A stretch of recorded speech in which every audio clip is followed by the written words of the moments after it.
All right, guys, welcome back to another chapter in 1 Samuel. We're in 1 Samuel chapter 6, where the header reads, "The Philistines return to the ark," or return the ark, and we'll get right into it.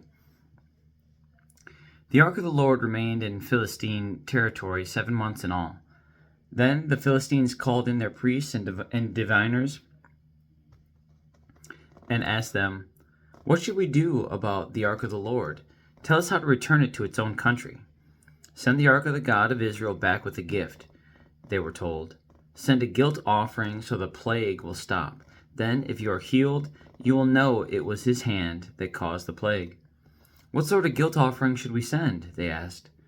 And they were told, "Since the plague has struck both you and your 5 rulers, make 5 gold tumors and 5 gold rats, just like those that have ravaged your land.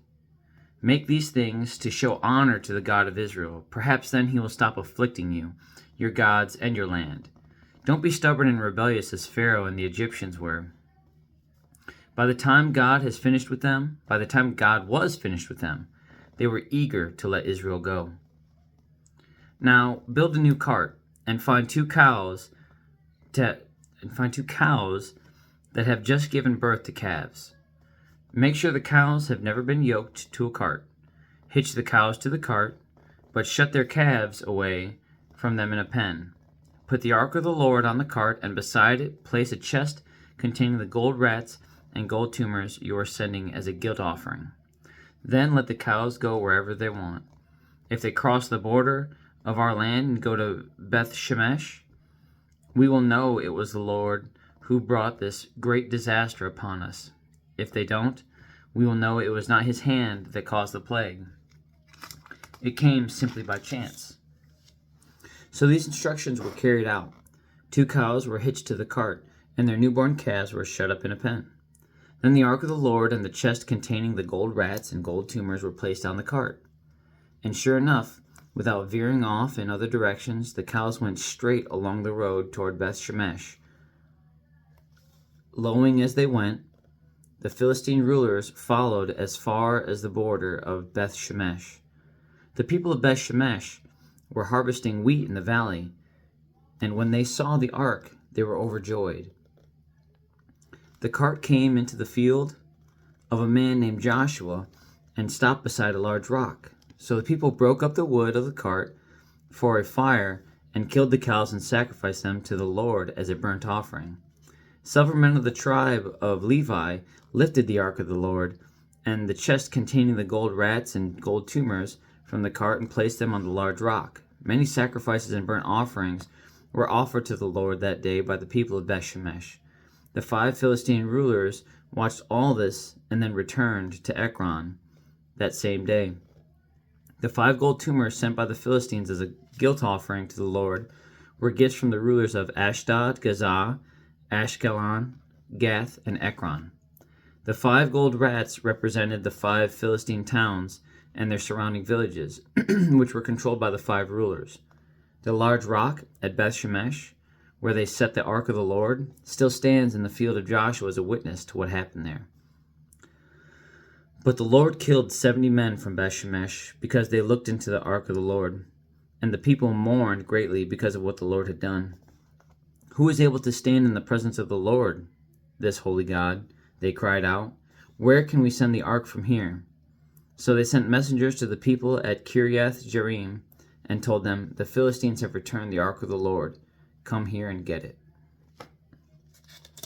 And that is the end of chapter 6, guys.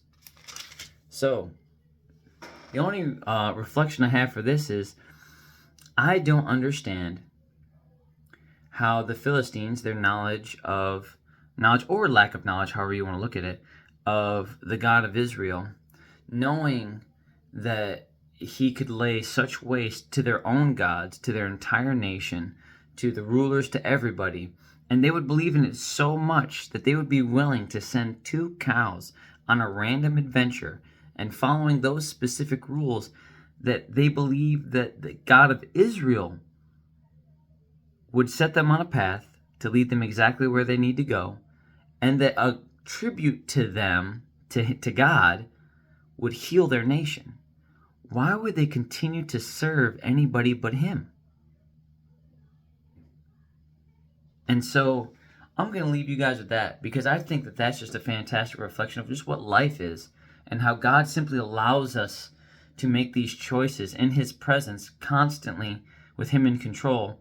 And sometimes we just choose against him, regardless of the knowledge that we have. And so much of it is based on flesh. Well, based on how they align, we wouldn't be able to do this, or we wouldn't be able to do that, or we wouldn't be able to follow through with this selfish deed, or this person couldn't be in power, or maybe these people would be in power. All those things. And still, when their back's against the wall, they know to honor God, send a tribute, a guilt offering, and hope that God would bless it, receive it, even find its own destination. They just packed it up and let it go, hoping that God would guide it, knowing that if that was the case, then he's the one that was causing all of this. And so, how are you not going to fall in line with the God that you revered so much? You took it on faith that you prepared these things and released it, and that it would be all just fine. So, I think that's just, it's frustrating that I align and understand, and I guess align probably isn't the right word, but I relate to that stupidity. And it frustrates me. I relate to that stupidity and not always following exactly what God's intent is, or simply submitting because I know how great he is. Because when things get so bad, or I'm not caught up in my own self, I go running back to him. Every time.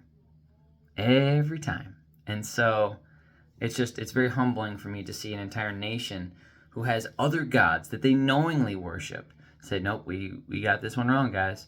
We're going to say sorry to this one and send this package on its way with our apologies. And so seeing these events, the fact that we still continue to act the way that we do is discouraging, but we're told that's the case. We're told that we need him, and any absence of him creates dishonesty, creates disorder, and these are all byproducts of that. So on that note, have a good night. God bless. I love you. Jesus loves you. And I'll be back for chapter 7, where there's actually no header. It is a continuation of 6, where the Philistines are returning the ark, and we're obviously going to find out what the Israelites are going to do with the ark and where they end up sending it. So on that fine note, have a good night and God bless, and I'll see you guys tomorrow for chapter 7 of 1 Samuel. Have a good night, guys.